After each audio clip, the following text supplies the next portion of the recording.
सगुण है या निर्गुण है, साकार या निराकार? बताओ मैया, भगवान साकार है कि निराकार है? जोर से, सुनाई कम पड़ रहा है। कैसे हैं?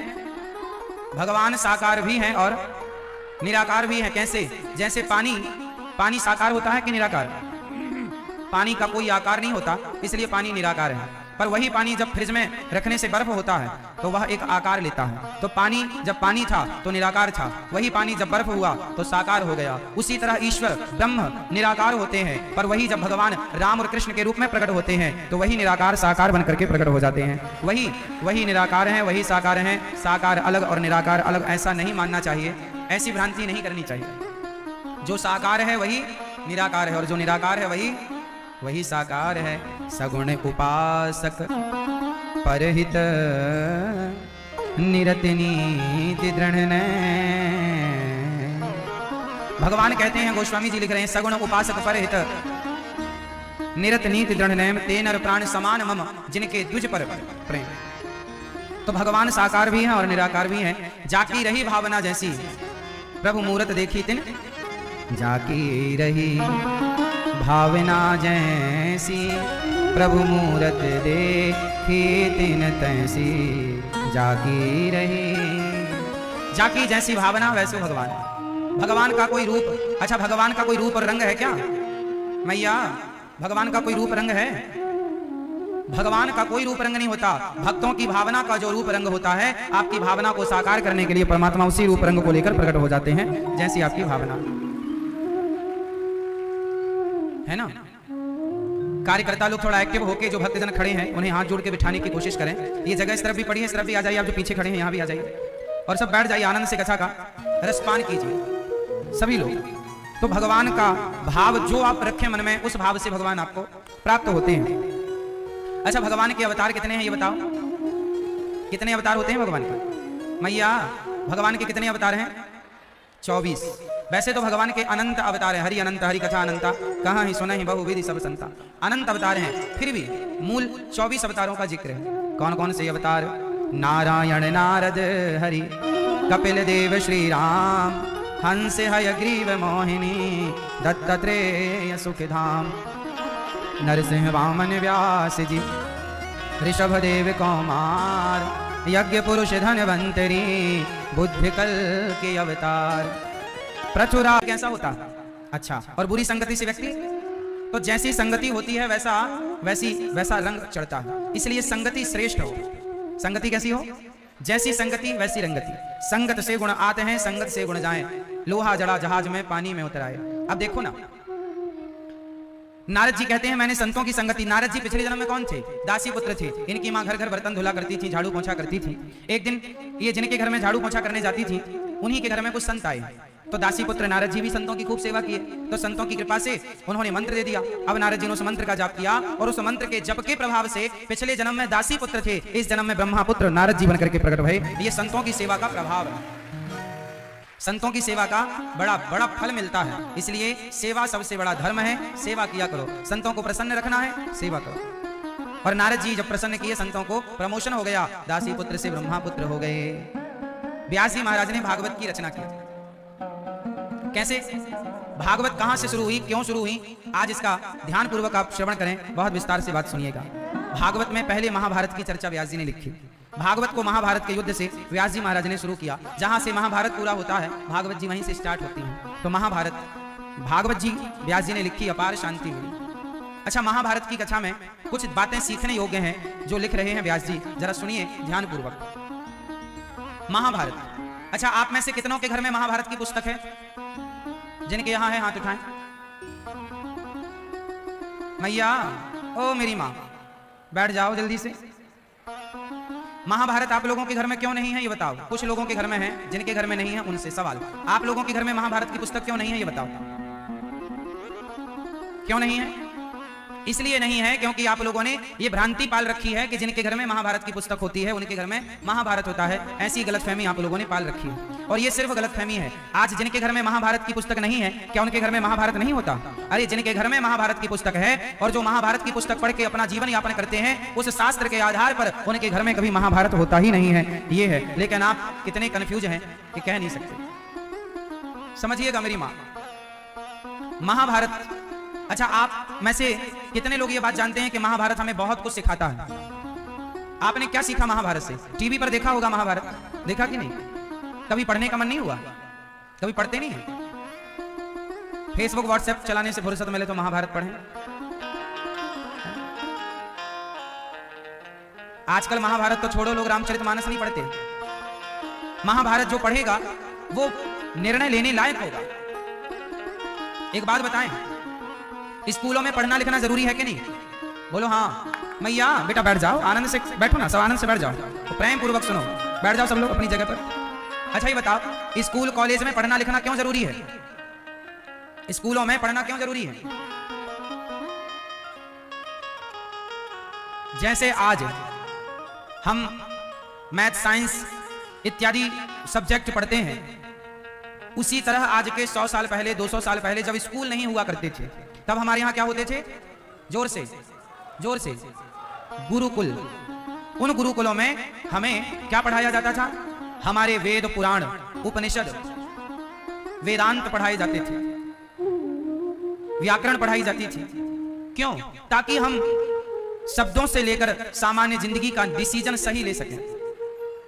पहले हम लोग पढ़ा करते थे तो पढ़ लिख करके हमारे अंदर निर्णय लेने की क्षमता आती थी। हमें किसी से पूछना नहीं पड़ता था कि ये कैसे, हमें पता था कि ये सही है या गलत है। हमारे शास्त्र इतने क्लियर हैं कि वो यदि आप शास्त्रों को पढ़ लें तो आप अपने जीवन में निर्णय खुद ले सकते हैं। अब फॉर एग्जाम्पल, आपकी जो पढ़ाई है ना स्कूल कॉलेज की, ये पढ़ाई सिर्फ आपको नौकर बनाएगी, इससे ज्यादा इस पढ़ाई में कुछ नहीं है। आप कितना भी टॉप कर जाओ, बनोगे क्या? बोलो, नौकर। प्राइवेट नौकरी या सरकारी नौकरी, ऊपर क्या है? सिवाय नौकर बनने के आपके पास अब कोई रास्ता नहीं रहा, सिर्फ नौकर बनना। जबकि चाणक्य ने पढ़ाया चंद्रगुप्त मौर्य को, एक कंचा और गिल्ली डंडा खेलने वाला सामान्य सा बालक था, उस बच्चे को पढ़ाया लिखाया तो ऐसा पढ़ाया चाणक्य ने कि उसे नौकर नहीं सम्राट बना करके बिठा दिया। यह हमारी शिक्षा का बल है कि यदि हमारी शिक्षा चाहे तो आपको सम्राट बनाएगी, नौकर नहीं, लेकिन आपको नौकर ही बनना है। आपको सिर्फ नौकर बनना है, आपको सम्राट बनने का सपना ही नहीं है। आजकल के माँ बाप यही सपना देखते हैं, मेरा बेटा पढ़ लिख के अच्छी नौकरी पे लग जाए, बस तुम्हें बनना नौकर ही है। कुत्ता की पूंछ कितना भी पाइप में डालो, जब निकालो टेढ़ी की, बनोगे तो नौकर ही बनोगे। मालिक बनने का तुम सोच भी नहीं सकते, क्योंकि तुम्हारी बुद्धि ही नहीं थी। और मालिक कौन बन सकता है? कभी समय मिल जाए तो अपने वेद पुराणों को, अपने इतिहास को पढ़िएगा, वहां से आपको मालिक बनने के विचार मिल जाएंगे, मालिक बनने की थ्योरी मिल जाएगी, सिद्धांत मिल जाएंगे। कभी पढ़िएगा, पर आपको समय कहां है?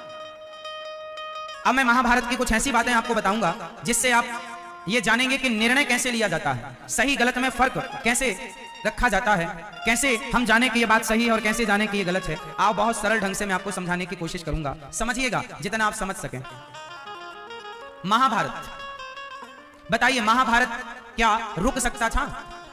पहले तो ये बताओ, महाभारत कितने लोगों में हुआ? मीन्स कितने पक्षों में? कितने पक्ष थे? कौन कौन से? पांडव और कौरव। पांडव और कौरवों का रिश्ता क्या था? पांडवों और कौरवों का रिश्ता क्या था?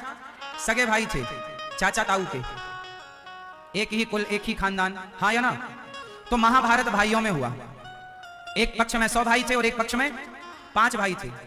अब देखो, अब इस बात से यह समझो कि आपके घर में भी अधिकांश झगड़ा किन में होता है? झगड़े की स्थिति पड़ोसियों से कम बनती है। हमारे देश में जितना भी कोर्ट कचहरी में केस हैं, पड़ोसियों से कम है। बताओ किससे ज्यादा है? भाई भाई का केस ज्यादा है। तो महाभारत की ये बात आपके घर से मैच कर रही है कि नहीं? वहां भी भाई भाई का झगड़ा था और यहां भी भाई भाई का झगड़ा है। अब आगे चलते हैं, देखो आप कितना अच्छा सीख सकते हैं। आप लोग भी भाई भाई झगड़ा करते हैं। अच्छा, झगड़ा किसका था? झगड़ा किस बात से था? जमीन जायदाद का झगड़ा था। यहां का राजा मैं हूं, यहां का राजा मैं हूं। आपका भी झगड़ा अधिकांश जमीन जायदाद का ही होता है। बात मैच कर रही है आपसे महाभारत की। अब आगे चलते हैं, पांडव और कौरव। अब देखना यह है कि सही निर्णय पांडवों का था या कौरवों का था? जोर से, पांडवों ने क्या क्या निर्णय लिया तो सही हुआ और कौरवों ने कहां गलती की? आप भी यदि गलती कौरवों वाली करेंगे तो आप भी हार जाएंगे। यदि जीतना है तो पांडवों जैसी समझदारी चाहिए। आइए मैं उस समझदारी का आपको पूरा चरित्र बताता हूं। कौरवों के सलाहकार कौन थे? फटाफट उत्तर देना है आपको। कौरवों के सलाहकार कौन थे? जोर से। शकुनी। और पांडवों के सलाहकार भगवान श्री। अब आप ये बताइए कि आपका सलाहकार कौन है? आपके सलाहकार यदि शकुनी जैसे हैं तो नैया डूब जाएगी, और आपके सलाहकार यदि भगवान श्री कृष्ण जैसे श्रेष्ठ लोग हैं तो नैया बस। ये महाभारत है। जीवन में हमारी ताकत काम नहीं आती, जीवन में सलाह काम आती है। आपका सलाहकार कौन है, ये बहुत महत्वपूर्ण बात है। आपको सलाह देता कौन है? माता कैकेयी को सलाह किसने दी? जोर से। किसने? माता कैकेयी को सलाह किसने दी? मंथरा ने। सर्वनाश हो गया कि नहीं? आज तक कोई बाप अपनी बेटी का नाम कैकेयी नहीं रखता, हाँ या ना? यहां तक कि खुद का बेटा श्री भरत जी ने अपनी मां को नाम लेना, मां का नाम लेना, मां को मां कहना, और ये तक कह दिया तुम्हारे मुंह में कीड़े क्यों ना पड़ गए। ये किसका परिणाम भोगा? माता कैकेयी ने। जोर से। ये किसका परिणाम भोगा? गलत सलाह का। किसका परिणाम था ये? गलत सलाह का। आप लोग भी किसी से भी सलाह ले लेते हैं, किसी की भी बात मान लेते हैं, गलत बात भी यकीन कर लेते हैं गलत बातों पर। इसलिए घर में महाभारत की स्थिति होती है। यदि आप किसी से सलाह ना लेकर अपनों से सलाह लेना शुरू करें, और अपने कौन? या तो माता से, पिता से, पत्नी से, पति से, बच्चों से, और अपने गुरु से, अपनों के बीच में बैठकर सलाह करो। कोई कहे कि तुम्हारी सास बहुत बुरी है, तुम्हारी सास ने तुम्हें गाली दी, तो एक बार सास से पूछ लेने में क्या बुराई है कि माँ, पड़ोसन कह रही थी आपने हमें गाली दी। हो सकता है पड़ोसन तुम्हें भड़का रही हो सकता है पड़ोसन मंथरा का किरदार निभा रही हो। क्या नहीं हो सकता? बोलो। जो नहीं था वो भी तो मंथरा ने भड़काया, जो नहीं था वो भी तो शकुनी ने भड़काया, और बात मानते गए, महाभारत हो गया। आप भी जब गलत लोगों की बात, आज बताइए आपके नगर में कुछ बच्चे बिगड़ रहे हैं, तो कौन बिगाड़ रहा? आजकल के बेटा अपने बाप की नहीं सुनता, अपनी माँ की नहीं सुनता, और जब नहीं सुनता गलत संगति में, लफंगों की संगति में चला जाता है, गलत हो जाता है, फिर वही तुम्हारे संग महाभारत करता है। माँ के साथ, बाप के साथ, पत्नी के साथ, बच्चों के साथ क्या होता है? महाभारत। क्यों होता है? क्योंकि आपके सलाहकार गलत है, आपकी संगति गलत है, और संगति यदि गलत है तो आप कितना भी कुछ कर लो, कुछ भी नहीं हो सकता। इसलिए यदि अपने को ठीक रखना है, ठीक करना है अपने परिवार को, तो संगति पर ध्यान दो। संगति बड़ी चीज है। एक लोहे का टुकड़ा पानी में डूब जाता है, पर वही लोहा जब हजारों टन नाव में, बड़ी बड़ी जहाजों में जड़ जाता है, लग जाता है, तो लोहा डूबता नहीं है। नाव की संगति से वह खुद भी पार होता है, औरों को भी पार लगाता है। कुसंग हमें डुबाता है और सत्संग हमें पार लगा देता है। इसलिए कुसंग से बचो। तो महाभारत इसलिए होता है क्योंकि सलाह देने वाले या तो शकुनी जैसे लोग होते हैं। अच्छा, केवल शकुनी की सलाह से महाभारत हुआ क्या? बोलो हाँ या ना? क्या शकुनी की सलाह से महाभारत हो गया? नहीं। और कारण क्या था? समझो। सिर्फ शकुनी की सलाह पर्याप्त नहीं थी। सलाह शकुनी की इतनी भी प्रभावी नहीं थी कि महाभारत कर दे। दुर्योधन का साथ दिया किसने? कर्ण ने। अच्छा बताओ, कर्ण ने दुर्योधन का साथ देकर सही किया कि गलत किया? जोर से, जोर से बोलो। मैया, कर्ण ने दुर्योधन का साथ देकर सही किया कि गलत? मैया बोलो मेरी मां। इतिहास का निर्णय पूछ रहा हूं, सही उत्तर देना। यदि आप ये निर्णय, यदि आप इन प्रश्नों का उत्तर गलत दे रहे हैं तो समझ लो कि आपके पास अभी निर्णय लेने की क्षमता नहीं आई। अभी आप निर्णय लेने के लिए मैच्योर नहीं, पके नहीं, कच्चे। इसलिए शास्त्रों को गहराई से जानो, समझो कि ये क्यों हुआ था। शास्त्र केवल सुनाने और सुनने का सब्जेक्ट नहीं। हमने सुनाया, आप सुने और चले गए ना, चरितार्थ करने का विषय। कर्ण ने दुर्योधन का साथ देकर सही किया कि गलत किया? यदि सही किया तो कैसे, कैसे सिद्ध करोगे आप कि ये सही है? और गलत किया तो कैसे, कैसे सिद्ध करोगे कि ये गलत? सिद्ध करके बता।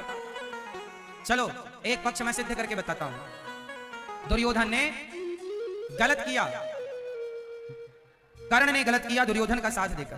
कैसे गलत किया? आप कह सकते हैं कि महाराज जी कर्ण ने तो केवल मित्रता निभाई है, मित्र का धर्म निभाया है। अच्छा एक बात बताओ, क्या मित्र का धर्म यही है कि आप किसी महिला को ले आए भरी सभा में और उसके कपड़े उतारने लग जाएं? और जब आप कपड़े उतारें तो आपका दोस्त कहे वाह मित्र तूने गजब कर दिया, तू जब इसके कपड़े उतर जाएं तो उस उतरने वाले कपड़े उतरने वाली महिला से कर्ण ने कहा, द्रौपदी से कर्ण ने कहा, अरे द्रौपदी तेरे तो 5 पति हैं, यदि छठा मुझे बना ले तो तेरा क्या बिगड़ना है? जैसे 5 वैसे ही। ये किसने कहा था? किसने कहा था? कर्ण ने कहा था। अब बताओ, कर्ण जैसे पढ़े लिखे लोगों को ऐसी बातें शोभनीय हैं? आपका दोस्त दोस्ती अच्छी बात है, आप मेरे दोस्त बन जाओ, मैं आपका दोस्त बन जाऊं, अच्छी बात है। लेकिन आप मेरे पास शराब लाके रखें, कहे महाराज जी आप मेरे दोस्त हैं, एक पैक तो मारना पड़ेगा क्योंकि आप मेरे दोस्त हैं। तो बताओ, आपकी दोस्ती ने यदि मुझे शराबी बना दिया तो ये दोस्ती हुई या दोस्ती के नाम पर आपने दुश्मनी की?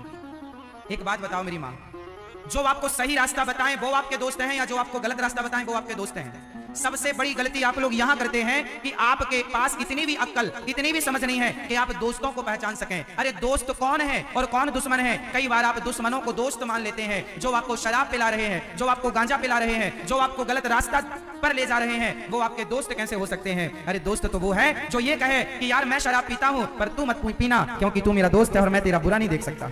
ये दोस्ती है, ना कि मैं पीता हूं तो तू भी पी। ये तो दोस्ती की परिभाषा ना हुई, ये दोस्ती नहीं है, ये दोस्त नहीं है, ये तुम्हारा दुश्मन है। पर तुम इतने मूर्ख हो कि तुम ये भी ना पहचान पाए कि दोस्त कौन है। और इसलिए महाभारत होता क्योंकि तुम्हारे पास जरा सी अक्ल नहीं है। पढ़े लिखे तो बहुत हो, क्योंकि गधा वाला पढ़ा है ना, गा गधे का, इसलिए गधे हो।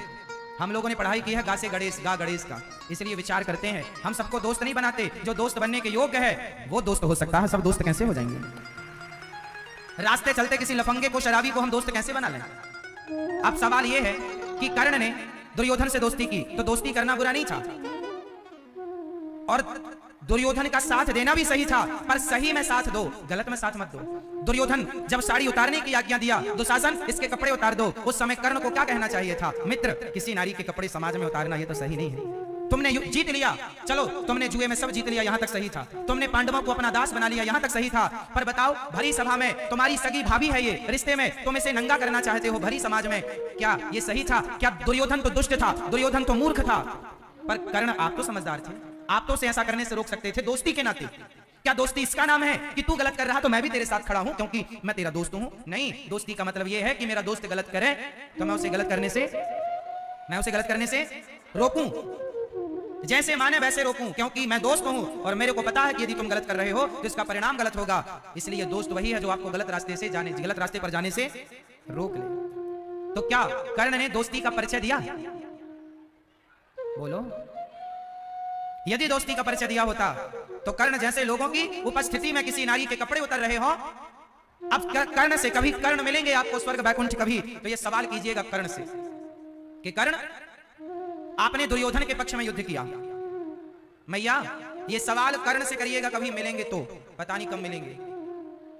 कर्ण से सवाल करिएगा कि कर्ण, यदि धोखे से महाभारत का युद्ध यदि दुर्योधन जीत जाता, फॉर एग्जाम्पल माना कि यदि महाभारत का युद्ध पांडव हार जाते और यदि दुर्योधन जीत जाता, मैया बातें ना करो मेरी मां, सुन लो, सीख लो, ये मौके बार बार ना आएंगे। यहां प्रेम से आप यदि बैठे हैं और खड़े हैं तो ये भी आपका परम सौभाग्य है, क्योंकि अवसर बार बार नहीं आते। बैठे हैं तो बैठ जाओ, खड़े हैं तो प्रेम पूर्वक चुपचाप सुनो। कर्ण कभी मिले तो सवाल कीजिएगा कि महाभारत यदि धोखे से माना कि यदि कौरव जीत गए होते, तो कर्ण से सवाल था कि यदि कौरव जीत जाते, दुर्योधन राजा बन जाता, तो कर्ण, जब आप राजा नहीं थे, जब दुर्योधन राजा नहीं थे, तो सगी भाभी के कपड़े उतर रहे थे। सोचो कि दुर्योधन राजा हो जाता तो इसकी सभा में तो रोज ना जाने कितनों के कपड़े उतरते, और कपड़े उतरते तो वहां तमाशा देखने के लिए बैठता कौन? कर्ण भी तो बैठते। तो क्या आप इसके पक्षधर थे कर्ण जी? क्या आप जैसे महायोद्धा क्या ऐसे दुष्ट दुर्योधनों के पक्षधर हैं? इसलिए याद रखिए, महाभारत की कथा सिखाती है कि आप, अच्छा यहां पर एक प्रश्न है कि कर्ण को सम्मान दिया था दुर्योधन ने, अंग देश का राजा बनाया था। एक बात यहां समझिएगा, आप लोग कभी किसी का एहसान मत लीजिएगा, कभी किसी का एहसान मत लीजिएगा। विपत्ति आए तो नमक रोटी खा के जी लीजिए, विपत्ति आए तो नमक रोटी खा के जी लीजिए, एहसान ना लीजिए। विपत्ति 4 दिन बाद चली जाएगी, एहसान सारी जिंदगी के लिए चढ़ जाता है। और उसी एहसान का फायदा दुर्योधन ने उठाया, कर्ण को अंग देश का राजा बना दिया, कर्ण को अंग देश का राजा बना दिया, एहसान कर दिया, और उस एहसान के बदले फिर सारा काम कर्ण से कराता रहा दुर्योधन। तो ऐसा भी एहसान ना हो कि उस एहसान के कारण तुम्हें किसी नारी का अपमान देखना पड़े, ऐसा भी तो एहसान ना हो ना। इसलिए कर्ण को चाहिए था कि वो दुर्योधन के एहसान को वापस करते, तेरे अंग देश का राजा बनाया, भैया तू रख, मैं तेरे सही में तो साथी हूं, पर तू मेरे से कहे कि किसी महिला के साथ गलत व्यवहार करो तो उसका मैं साथी नहीं हूं, वापस कर देना चाहिए था। भगवान ने समझाया था कि आप पांडवों के पक्ष से युद्ध कर लो। कर्ण भगवान की बात नहीं माने उस दुष्ट दुर्योधन के चक्कर में। इसलिए आप लोग किसी का भी एहसान मत लिया करो। विपत्ति 4 दिनों की होती है, चली जाएगी, एहसान मत पालना, क्योंकि कुछ लोग आप पर एहसान करके वो आपको खरीदना चाहते हैं। अब ये सत्य घटना बताऊं, एहसान कैसा। एक माँ ने मेरे से रोते रोते बताया, अभी 3-4 दिन पुरानी घटना है। एक माँ ने मुझे कहा, उस माँ का मेरे बराबर तो बेटा है, वो मुझे अपना बेटा भी मानती हैं, भाई भी मानती हैं और अपना दास भी मानती हैं, अर्थात मैं तो हर माँ को माँ ही कहता हूँ। वो माँ ने रोते रोते अपनी दास्तां सुनाई तो मुझे कर्ण की ये बात याद आ गई। देखिए एहसान कितना बुरा होता है, सुनिएगा। एहसान करके आप भूल गए तो अच्छा है, पर एहसान करके आपने सारी जिंदगी उसके साथ दुराचार किया, अत्याचार किया, गलत। एक महिला ने, एक माँ ने मेरे से बताया कि महाराज जी, मेरे पति के माता पिता बचपन में गुजर गए थे, मेरे पति के माता पिता बचपन में गुजर गए थे, तो मेरे पति को मेरे मामा ससुर ने पाल पोस के बड़ा किया। मतलब लड़के के माता पिता मर गए बचपन में, तो उसे उनके मामा ने भांजे का लालन पालन किया, और जब भांजे का लालन पालन किया तो भांजे पर एहसान हो गया मामा का। तो उस मामा ने कहा कि जब तेरी शादी हो जाए तो शादी तू कर लेना, पर अपनी पत्नी तू मुझे दे देना, क्योंकि तुझे मेरा एहसान भी तो चुकाना है। ये बिल्कुल सत्य घटना है। अभी वो मामा भी जिंदा है, वो पति भी जिंदा है, वो महिला भी जिंदा है, सब ज्यों का त्यों। प्रसंग बस मैंने ये कहानी आपको बताई। एक माँ ने अपनी बीती मुझसे सुनाई। एक इंसान को जब आप पाल पोस के बड़ा करते हैं तो आप उसके पालने पोसने की मजदूरी मांगते हैं कि तेरी शादी हो जाए तो तू अपनी पत्नी मुझे दे देना, क्योंकि मैंने तेरे पालने पोसने के लिए मैंने तेरे ऊपर बड़ा एहसान किया है। और वो लड़का भी, उसने जब शादी हुई तो उसने अपनी पत्नी से कहा कि तुम मेरे मामा के पास चली जाओ। तो पत्नी थी, उसने कहा मैं मामा के पास क्यों जाऊं, मैं तो आपकी पत्नी हूं।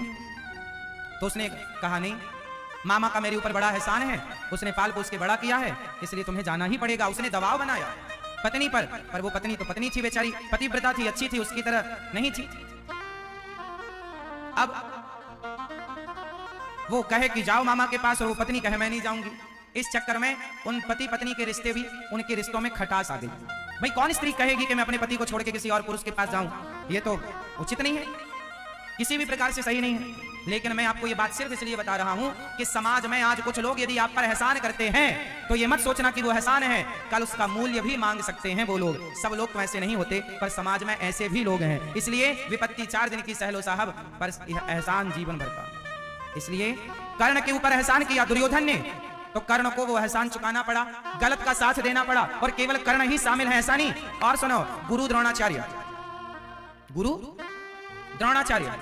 द्रोणाचार्य के पास गरीबी इतनी थी कि जब उनके पुत्र अश्वत्थामा को भूख लगती थी और वो मांगता हमें दूध पीना है, तो आटा घोल करके द्रोणी पिलाया करती थी। ऐसी गरीबी में गुजर करने वाले गुरु द्रोणाचार्य का साथ किसने दिया था? भीष्म पितामह ने।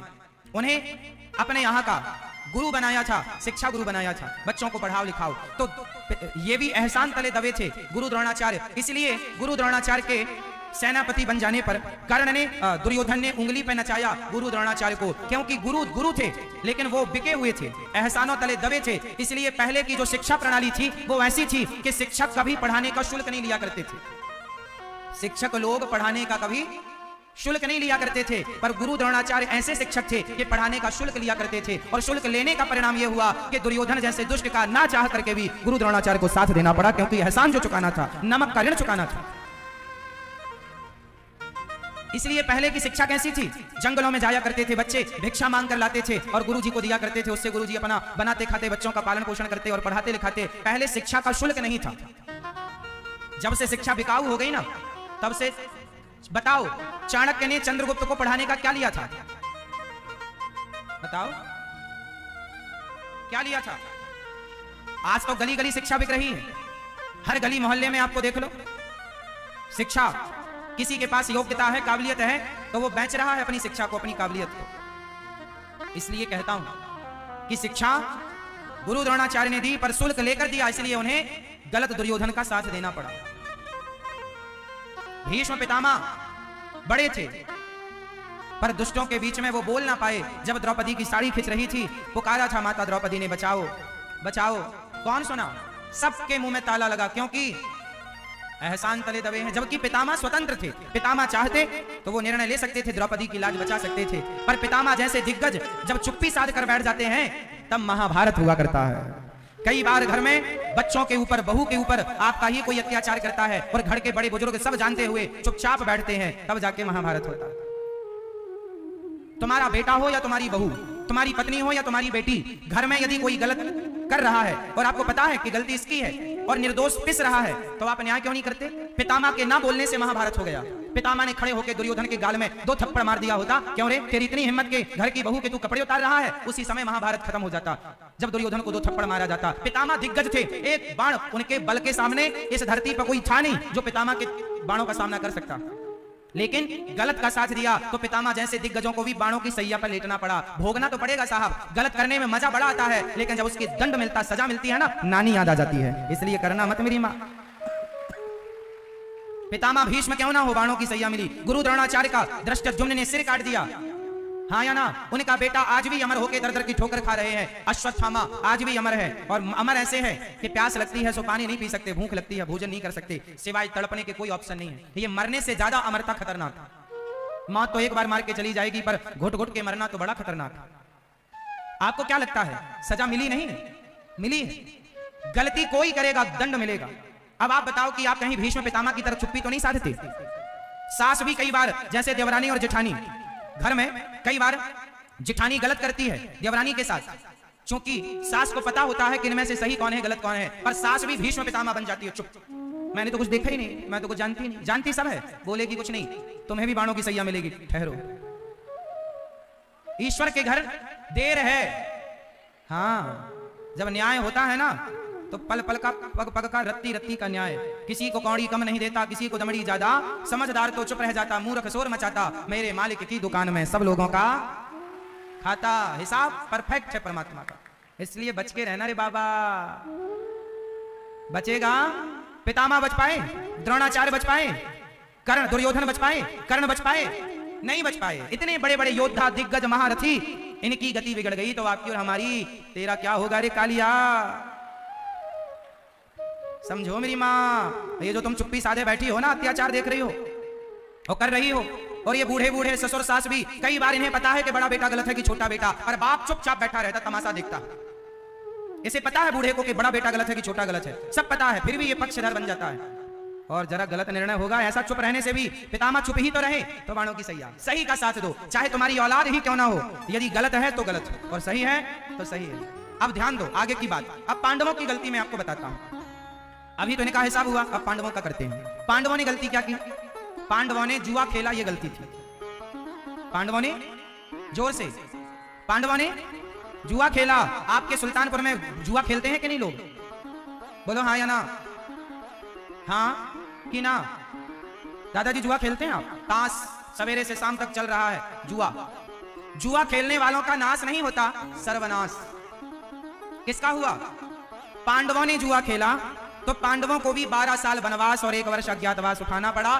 कौरवों ने जुआ खेला तो सर्वनाश हुआ। पांडव और कौरव कोई हो, जुआ खेला है दंड मिलेगा। पांडवों को 12 साल का वनवास क्यों मिला था बताओ?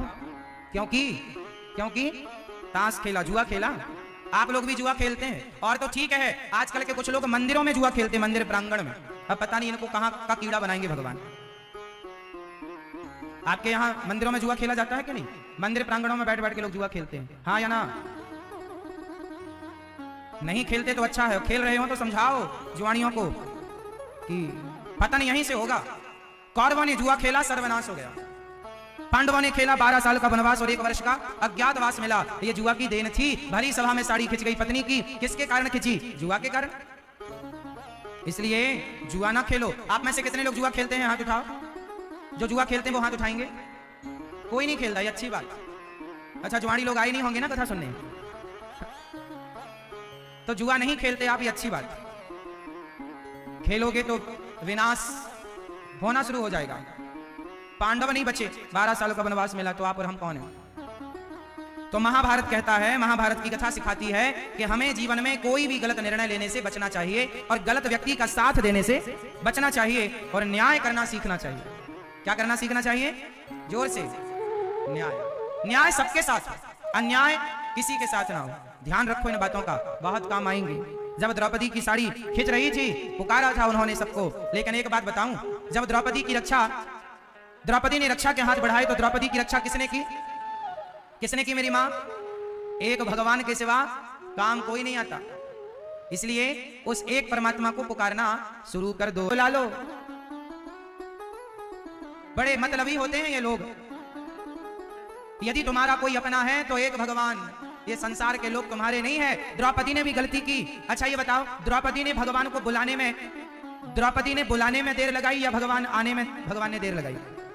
बताओ किसकी तरफ से देर लगी? द्रौपदी ने देर लगाई या भगवान ने? बोलो मेरी माँ।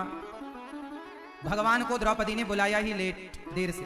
पहले कैसे बुलाया? अर्जुन आओ, उठाओ अपना गांडीव। देखो मेरे बाल, मेरे केस पकड़ के घसीट रहा है ये दुशासन, मुझे निर्वस्त्र करना चाहता है ये दुशासन। देखो मेरा अपमान हो रहा है, अर्जुन उठो। पर अर्जुन ने सिर नीचे कर लिया। भीम उठाओ अपना गदा, दिखाओ अपने 10,000 हाथियों का बल। सिर नीचे कर लिया। पितामह आप बचाओ, गुरु द्रोणाचार्य जी आप बचाओ। कोई नहीं बचाया। तब द्रौपदी समझ गई कि ये दुनिया के लोग केवल दिखने के हैं, साथ निभाएगा तो केवल भगवान। दोनों हाथ उठाकर कहा, पकड़ लो हाथ बनवारी, नहीं तो डूब जाएंगे। हमारा कुछ न बिगड़ेगा, तुम्हारी लाज जाएगी। पकड़ लो हाथ बनवारी, हे प्रभु बचाओ, अब हमारा कोई नहीं है। जब द्रौपदी ने पुकारा, अब साड़ी उतरे तो उतर जाए, अब लाज हमारी नहीं। अब जाए ना लाज हमारी, अब जाएगी लाज तुम्हारी। आ जाओ कृष्ण मुरारी। हे प्रभु अब लाज हमारी नहीं, अब तो लाज आपकी जाएगी। आप आओ या मत आओ, मर्जी आपकी। जब द्रौपदी ने दोनों हाथ उठाकर पुकारा, हे प्रभु अब मेरा आपके सिवा कोई नहीं है, अब पकड़ लो हाथ। तब द्वारिकाधीश द्वारिका पर बैठे भोजन करने बैठे थे। मां रुक्मणी भोजन परोस रही थी कि दौड़ पड़े कि मेरी बहन ने बुलाया। जब तक बुलाई नहीं बहन ने, गए नहीं। भगवान मजबूर है, जब तक भक्त पुकारता नहीं भगवान जाते नहीं। तुम द्रौपदी की तरफ पुकारो तो सही, की तरफ विश्वास से पुकारेगा तो भगवान आज भी लाज बचाएंगे और लाज बचाने को भगवान तैयार है। प्रिय भक्तों, तो महाभारत का युद्ध जो हुआ उसमें से आपने क्या सीखा? गलत लोगों का साथ ना दीजिए, गलत लोगों की संगति ना कीजिए। यही हमें कथा सिखाती और समझाती। बोलिए भक्तवत्सल भगवान की जय। जय श्री राधे। प्रिय भक्तों, माता द्रौपदी के 5 बच्चों को अश्वत्थामा ने मार डाला। द्रौपदी के सामने अश्वत्थामा को लाकर के खड़ा किया अर्जुन को पे ब्रह्मास्त्र चला दिया। अर्जुन ने भगवान से कहा, कृष्ण कृष्ण महाबाहो भक्तानां भयंकर। हे प्रभु, कृष्ण कृष्ण महाबाहो भक्तानां अभयंकर, त्वमेको दह्यमानानां मपवर्गो से संस्रते। हे प्रभु आप हमारी रक्षा कीजिए, हम आपकी शरण में हैं। चरणों में गिर पड़े अर्जुन। भगवान की शरण में जो जाता है भगवान उनकी रक्षा जरूर करते हैं।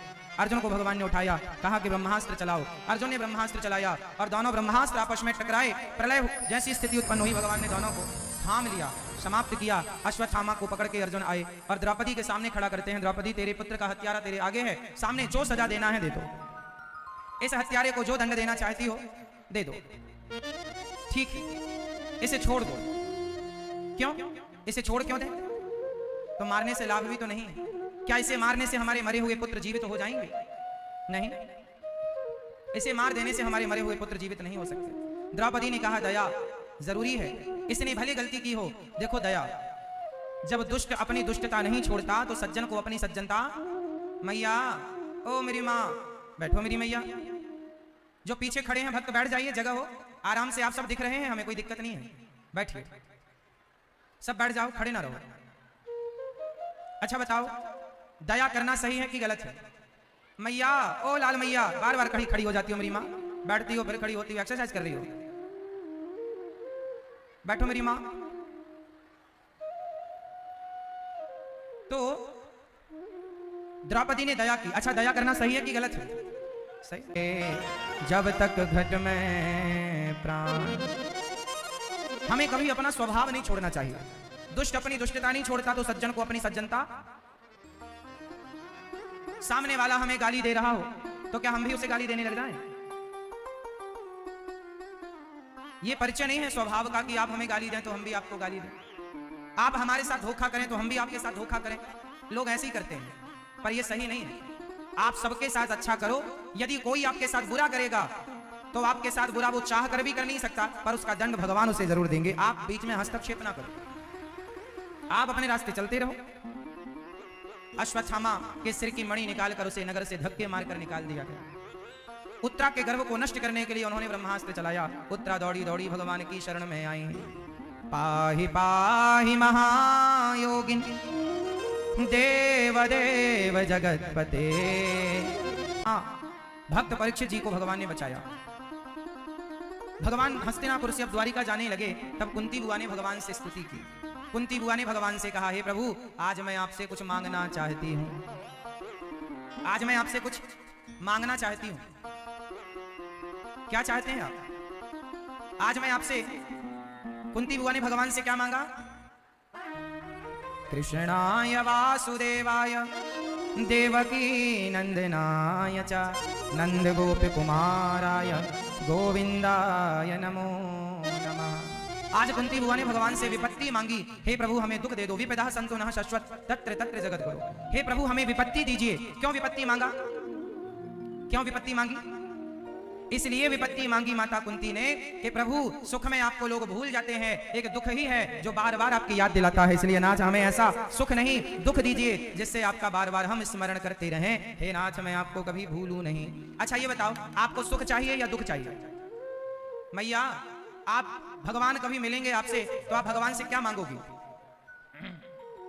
आप भगवान से क्या मांगेंगे? नहीं, अपने विचार से बताओ, हमारे हिसाब से मत बोलना। मैया, ओ मेरी माँ, सुन लो मेरी माँ, सुन लो, कुछ तो सुनो। पानी अभी गिर ही रहा है क्या? अच्छा सुनो, फिर आप लोगों के ऊपर तो नहीं टपक रहा है पानी? अच्छा, गिर रहा है। और इन लोगों के ऊपर अच्छा पानी गिर रहा है, फिर भी आप खड़े हैं। वाह, ये तालियां बजाओ। देखो, ऐसे रसिक भक्त हैं, पानी गिर रहा फिर भी बेचारे कथा में आए हैं और कथा सुन रहे। ये भगवान कृपा की बारिश कर रहे हैं, आप लोगों पर रीझ गए भगवान। आप अच्छे भक्त हैं, रसिक भक्त हैं कि देखो पानी भी पांडाल पूरा खचाखच भर गया। अब आप लोग कल आपकी और व्यवस्था करेंगे बैठने की, ताकि आप कुछ जरा भी असुविधा ना हो, है ना?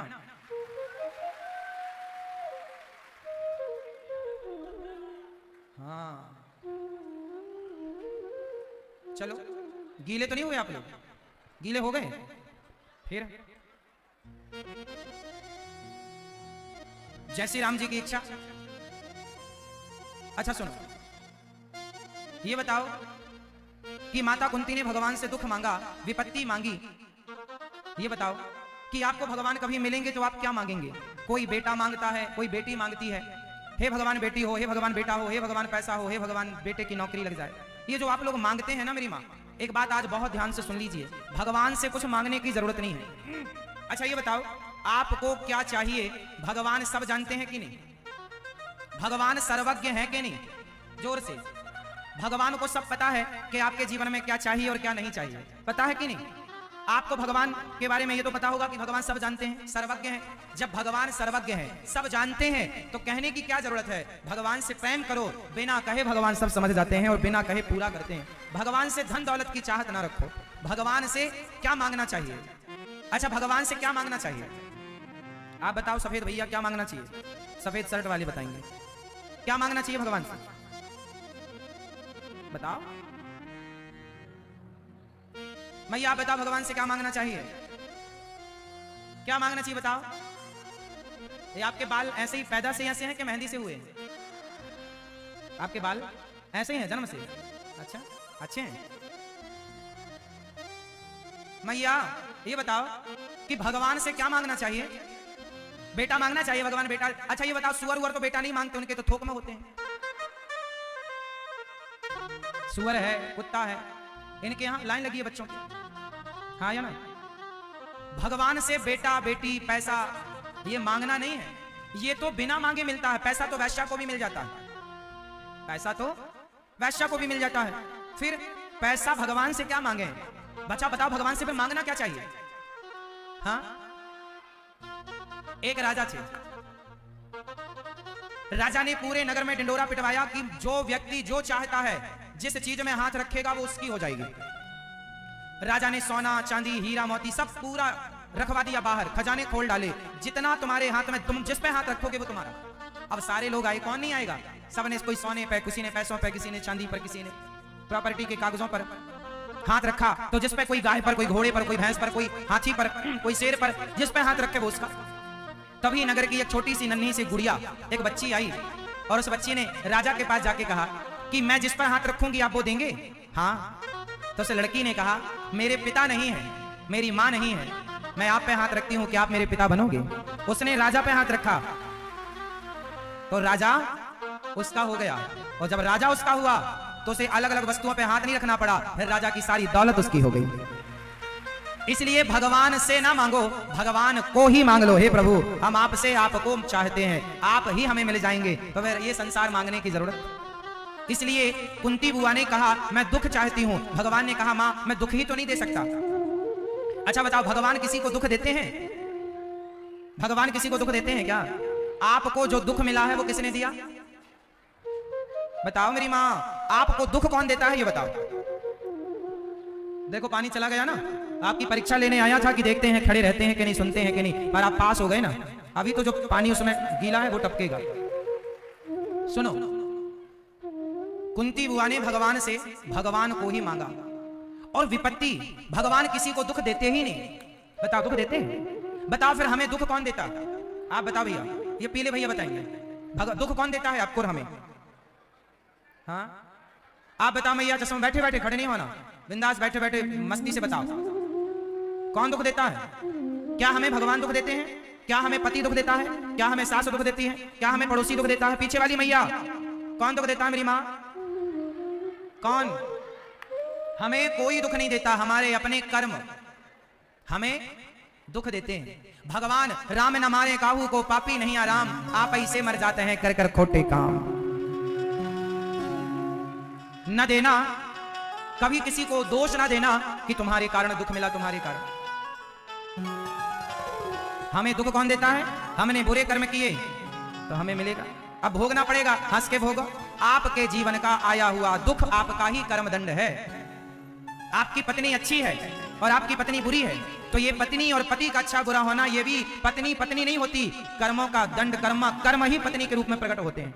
हमारे कर्म ही हमारा पति बनते हैं, हमारा कर्म ही हमारा पुत्र बनता है। जैसे कर्म किए वैसा सामने वाला हमें सुख या दुख देता है। इसलिए कहा जाता है न देना दोष किस्मत को, विपत्ति तो सब पे आती है। न देना दोष किस्मत को, विपत्ति तो सब पे आती है।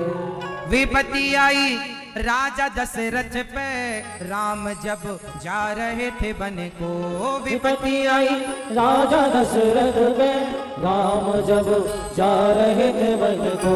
न देना दोष कैकेयी को, न देना दोष कैकेयी को, विपत्ति तो सब पे आती है। न देना दोष किस्मत को, विपत्ति तो सब पे आती है। जो विपत्ति दशरथ जी के खाते की थी वो दशरथ जी को मिलके रही। भगवान के पिता हैं दशरथ जी, भगवान के बाप को भी भोगना पड़ता है कर्म दंड, तो आपको हमें ना भोगना पड़ेगा। इसलिए विपत्ति आए तो समझ लेना ये हमारे दुख के, हमारे पाप कट रहे, और सुख आए तो हमारे पुण्यों का। आप जितने लोग सुखी हैं वो सब आपने पुण्य किया होगा, कभी तो आज मिल रहा है। अब आज करोगे तो कल मिलेगा, कल का किया आज मिलता है, आज का किया कल। तुरंत नहीं मिलता ना, गेहूं आज बोई है तो फसल 4 महीने बाद आएगी, तुरंत तो बोकर काटा नहीं जा सकता। आम का पेड़ आज लगाया है तो फसल आने में 5 साल लगेगा। हाँ विपत्ति आई अंधा अंधी पे, लाल श्रवण सपाया है। विपत्ति आई अंधा अंधी पे, लाल श्रवण सपाया है। आप कहते हैं कि हमारा बेटा अच्छा होता, काश श्रवण जैसा होता, तो श्रवण जैसा बेटा भी होता तो भी श्रवण के माँ बाप को रो रो के मरना पड़ा। किस्मत का दुख भोगना पड़ता है। इसलिए जो मिल रहा है वो भगवान नहीं दे, बाकी भगवान तो सब जानते हैं कि हमें किस चीज की जरूरत है, भगवान को सब पता है। इसलिए भगवान से भगवान को चाहो। हे नाथ, हम आपको चाहते हैं, आपके सिवा किसी को नहीं चाहते। मांगो तो भगवान से, भगवान को ही मांग लो, संसार का कचरा क्या मांगना। ये हो जाए बहू के बे हो जाए, घर में हो ही जाएगा जो होना है। भगवान में मन लगाओ। अब कुंती बुआ पर भगवान ने कृपा की, भगवान जाने लगे तो कुंती बुआ ने कहा प्रभु रुक जाओ। तब पितामह भीष्म बाणों की सैया पर लेटे थे और भगवान भीष्म पितामह को याद कर रहे। अर्जुन ने कहा प्रभु आप किसे याद कर रहे हैं? मैं अपने भक्त पितामह भीष्म को याद कर रहा हूं। भगवान भीष्म पितामह से बहुत प्रेम करते हैं। अच्छा बताओ, भगवान अपने भक्तों से प्रेम करते हैं कि नहीं? आपसे भगवान प्रेम करते हैं कि नहीं? बताओ, आप भगवान से प्रेम करते हैं? कितना बताओ, आप लोग कितना प्रेम करते हैं भगवान से? आप लोग कहीं मतलबी तो नहीं है कि मतलब का प्रेम कर लिया? एक मैया मिली हमें सुल्तानपुर में, महाराज जी पहले हम भगवान को बहुत मानते थे, अब नहीं मानते। हमने कहा ऐसा क्या कर दिया भगवान ने कि नहीं मानती? महाराज जी हमारे बहू के बेटा, हमने सबने सोचा था बेटा ही होगा, बेटा ही होगा, हे भगवान इतने लड्डू चढ़ाएंगे, हे भगवान इतना करेंगे, पर बेटी हो गई। तब से भगवान में श्रद्धा खत्म हो गई। पहले बहुत मानते थे, अब नहीं मानते। इसका मतलब क्या है? भगवान और भक्त के बीच में यदि सौदेबाजी हुई, व्यापार हुआ, तो वो भक्ति ज्यादा दिन नहीं टिकेगी। भक्त और भगवान का प्रेम निस्वार्थ हो, बीच में कोई भी स्वार्थ की खटास आई तो वो जैसे नींबू का रस दूध को फाड़ देता है, उसी प्रकार जरा सी चाह की खटाई आई, चाहत आई, इच्छाओं की खटाई आई तो भक्त और भगवान के रिश्ते फाड़ देता है। कि पहले प्यार था भगवान से, अब नहीं। पहले मानते थे, अब नहीं। जब तक भगवान आपकी इच्छा पूरी करते हैं आप मानते हैं, इच्छा पूरी नहीं करें तो मानते नहीं। इसलिए भक्त और भगवान के बीच में यदि इच्छाएं हैं तो आपका प्रेम ज्यादा दिन नहीं टिकेगा। इसलिए भक्त और भगवान के बीच में इच्छाएं ना हो, निष्काम हो। इसलिए भक्ति कौन सी श्रेष्ठ है? एक भक्ति है सकाम, कामना वाली कि बहू के बेटा हो जाए, ये हो जाए, और एक है निष्काम, हम आपसे प्रेम करते हैं, उस प्रेम के बदले कुछ चाहते नहीं है, जो आपका मन हो देना, ना मन हो ना देना। तो भगवान से जो निष्काम भक्ति करते हैं, आप बताओ कौन सी भक्ति श्रेष्ठ है, सकाम या निष्काम? एक बेटा, एक बाप के दो बेटे थे। एक बेटा पिता से कहे पिताजी सारी दौलत हमें दे दो, तुम निकलो हरिद्वार की तरफ। एक बेटा बाप से मांगता था धन, और दूसरे बेटे ने पिता को मांगा, हे पिताजी आप मेरे पास आओ, मैं आपकी सेवा करूंगा। एक बेटे ने पिता से मांगा, एक बेटे ने पिता को मांगा। बताइए कौन सा बेटा सही है? पिता से मांगने वाला या पिता को मांगने वाला? आप बताओ मेरी मां। पिता से नहीं, पिता को, भगवान से नहीं, भगवान को। जो भगवान को मांगता है श्रेष्ठ है, और वही भक्ति है। बाकी ये तो स्वार्थ है, ये सब क्या है? स्वार्थ। इसलिए भक्त कैसा होता है? निष्काम होता। जो निष्काम है वही भक्त है। जिसके अंदर कामना है तो वो आज तो भक्त बड़ा स्वांग रच रहा है भक्ति का, कल इच्छा पूरी नहीं होगी तो ये कहेगा कि पहले मानते थे अब नहीं मानते। एक सज्जन हमसे बोले महाराज हमारी पत्नी चली गई, भगवान पे इतना विश्वास था हमें, पर पत्नी मर गई। बताओ, तो तुम्हारा भगवान पे विश्वास था तो क्या तुम्हारी पत्नी अमर हो जाती? क्या चाहते हो? एक पत्नी बोली महाराज हमारे पति चले गए, हम इतना भक्ति पूजा पाठ करते थे, हमारे पति चले गए भगवान के घर। क्यों? तुम भक्ति करती हो तो क्या इसका मतलब ये है कि तुम्हारा पति अमर हो जाए, तुम्हारा बेटा अमर हो जाए? अरे मेरी माँ, भक्ति अलग विषय है, उम्र अलग विषय है। जिसकी जितनी आयु है उतनी ही मिलेगी ना। क्या हम सब नहीं मरेंगे? एक दिन मरेंगे। फिर अब हम कहें कि हे भगवान हम तुम्हारे इतने बड़े पुजारी थे, और बताओ पत्नी चली गई, परिवार चला गया, बेटा चला गया, आया है सो जाएगा। भगवान से प्रेम करो, बीच में चाह ना हो। आप लोग ना इसलिए भक्ति करते हैं कि कहीं पति ना चल बसे, पत्नी ना चल बसे, परिवार में कोई चला ना जाए, कोई मर ना जाए, कोई बीमार ना पड़ जाए। हे भगवान हमारे परिवार को बचाना, कोई मर ना जाए, कोई बीमार ना पड़ जाए। भगवान तो सबके रक्षक हैं, पर जिसकी आयु पूरी हो गई जाना पड़ेगा। चाहे हंस के विदा करो या रो के विदा करो। ये सच्चाई है कि नहीं? बताओ, सबको एक दिन जाना है, ये बात सच्ची है कि झूठी है? फिर आप लोग क्यों रोते हैं इतना ज्यादा? क्यों फिर बाद में कहते हैं भगवान तुमने हमारे साथ गलत किया? भगवान ने गलत किया? क्यों भगवान की तुम्हारे से कोई दुश्मनी थी क्या कि भगवान ने गलत कर दिया? ये आरोप आप लगाते हैं भगवान पर, भगवान ने गलत कर दिया। ना मेरी माँ, बताओ भगवान श्री कृष्ण के सगे भांजे थे अभिमन्यु, हाँ या ना? महाभारत में मारे गए कि नहीं? 17-18 साल की उम्र में मर गए। किसके भांजे थे? जगत के पालनहार भगवान श्री कृष्ण के भांजे थे। क्या भगवान अभिमन्यु को जिंदा नहीं कर सकते थे? भगवान श्री कृष्ण ने जिंदा भी किया है मरे को। बताओ किसे जिंदा किया है? आप बताओ भैया, मोबाइल जो चला रहे हैं आप बताओ, भगवान श्री कृष्ण ने किसे जीवित किया? जो मर चुका था उसे जीवित किया था। बताओ किसको? कि जिससे पूछेंगे वही बताएंगे। आप बताओ, नहीं पता? आप बताओ। हाँ, माँ बाप, भाभी को। आप बताओ, मैया बताओ, बेटा बताओ, पीछे वाली मैया बताओ किसे जीवित किया था भगवान ने? पीछे वाले इस तरफ के भक्त बताएंगे। ये जो खड़ी है मेरी माँ वो बताएंगे। मैया जो खड़ी हो बताओ मेरी माँ, किसे जीवित किया था भगवान ने?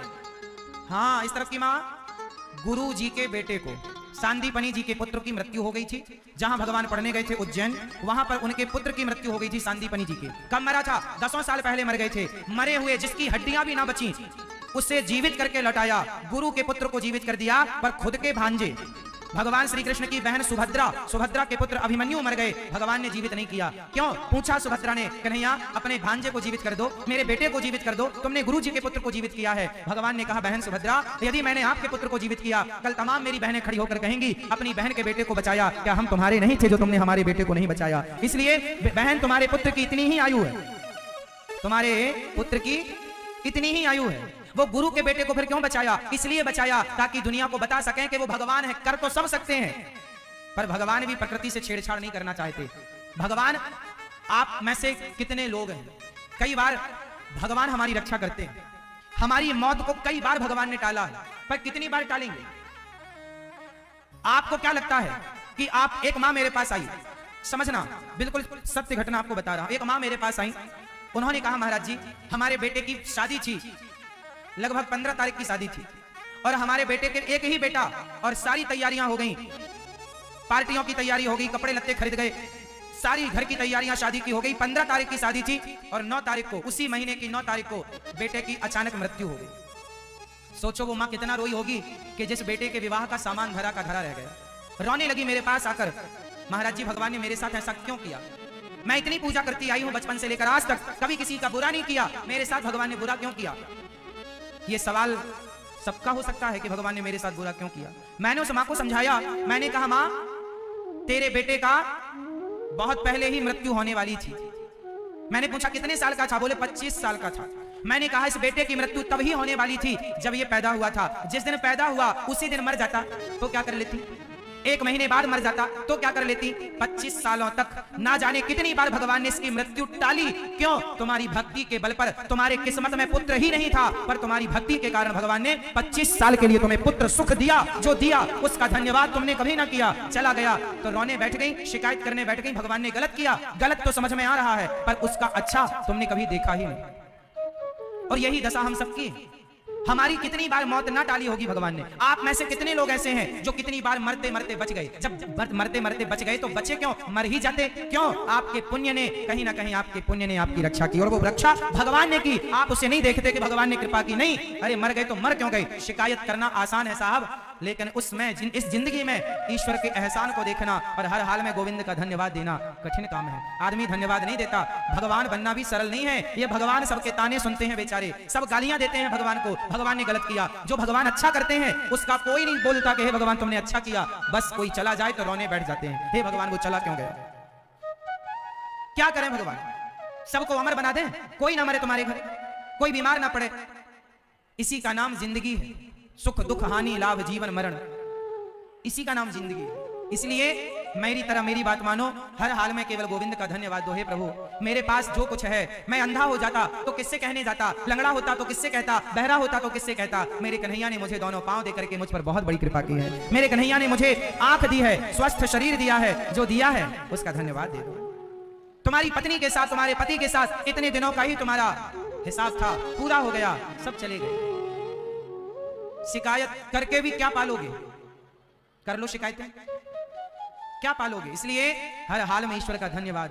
हे कन्हैया, मेरी कोई योग्यता नहीं है, हे मेरे रघुनंदन, हे श्याम सुंदर, मैं कुछ भी लायक नहीं था, कुछ भी योग्य नहीं था, किसी लायक नहीं। आज जो हूं आपकी कृपा के बल पर, मुझे शिकायत करने का अधिकार नहीं। ये शरीर भगवान का दिया है, मैं सच्ची कहता हूं, ये शरीर भगवान का दिया। वो आज कह दें कि चलना है, मैं हंसते हंसते चला जाऊंगा, क्योंकि दिया उन्हीं का, जब वो चाहे बुला लें। संसार से इतनी मोहब्बत तुम कर क्यों लेते हो? यही मोहब्बत तुम्हें रुलाती है।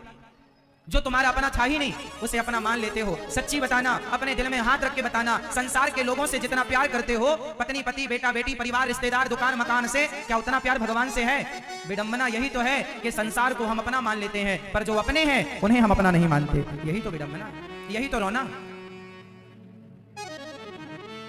इसलिए शिकायत नहीं, धन्यवाद। भगवान का क्या करेंगे मेरी मां? हर हाल में भगवान का धन्यवाद करेंगे। क्या करेंगे मेरी मां? किसका धन्यवाद दोगे? किस बात का धन्यवाद?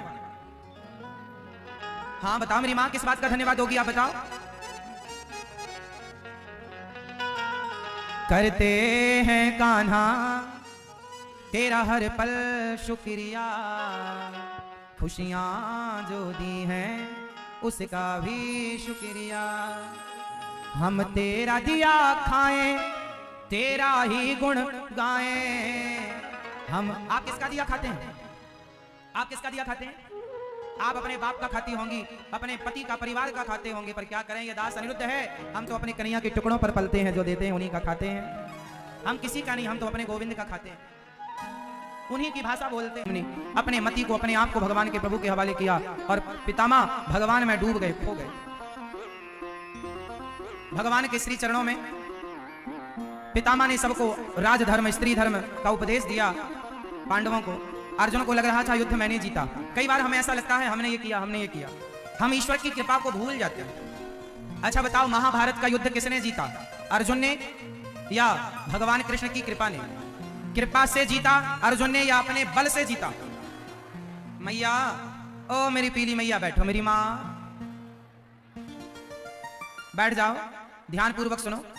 अर्जुन को घमंड आ गया कि महाभारत मैंने जीता। पितामह भीष्म ने कहा, अर्जुन ये अभिमान ना करना कि युद्ध तुमने जीता है। तुम्हारे बाणों में इतनी ताकत नहीं थी कि तुम मेरे शरीर को छल नहीं कर पाओ अपने बाणों से।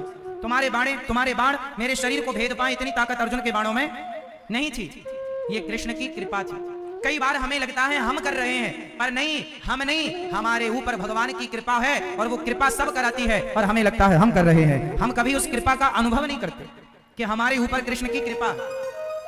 जब महाभारत का युद्ध हुआ, पितामह स्तुति करके चले गए, तब भगवान अर्जुन को लेकर, पांडवों को लेकर बर्बरीक के पास गए थे। किसके पास गए? बर्बरीक, जिन्हें आज आप सब, हम सब खाटू श्याम जी के नाम से जानते हैं। ये खाटू श्याम जी कौन है, क्या इनका इतिहास है, सुनिएगा।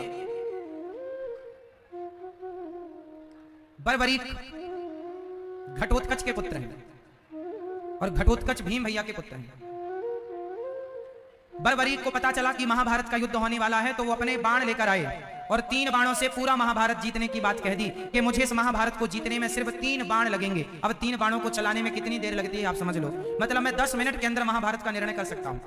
भगवान ने पीपल के पत्ते को पांव के नीचे दबाया, वहां पीपल का पेड़ लगा था। भगवान ने बर्बरीक जी से कहा कि एक बाण से यदि तुम सारे पीपल के पत्तों में छेद कर दो तो मैं मान लूंगा कि महाभारत का युद्ध तुम कुछ बाणों से जीत सकते हो। बर्बरीक जी ने एक बाण चलाया। जब एक बाण चलाया तो पूरे पत्ते छेद गए, उस पूरे पीपल के पत्तों में छेद कर दिया एक बाण ने, और बाण आकर खड़ा हो गया। भगवान से बोला, प्रभु अपने चरण हटाओ, आपके पांव के नीचे एक पत्ता, उसमें भी छेद करना। प्रभु ने हटाया तो उसमें भी छेद हो गया। भगवान ने सुदर्शन निकाला और बर्बरीक का सिर काट दिया। बर्बरीक ने से पूछा भगवान ने कि बताओ तुम किसका साथ दोगे, पांडवों का या कौरवों का? तो बर्बरीक जी ने कहा, जो हारेगा मैं उसका साथ दूंगा। और भगवान को पता था कि हारना तो कौरवों को है, तो क्या आप कौरवों का साथ देंगे? हाँ, मैं तो हारे का साथ दूंगा। तो भगवान ने सिर काट दिया कि जाओ, हारे का साथ तो देना, पर इन दुष्टों का नहीं, जो वास्तविक में आपके भक्त हैं, यथार्थ हैं, योग्य हैं, उनका साथ देना। तब से इनका नाम हारे का सहारा भी कहते हैं। तब से हारे का सहारा, क्योंकि हारे हुए का साथ देते हैं। भगवान ने कहा, अच्छा भगवान ने सिर काट दिया बर्बरीक जी का, बताओ भगवान ने सिर काटकर सही किया कि गलत किया?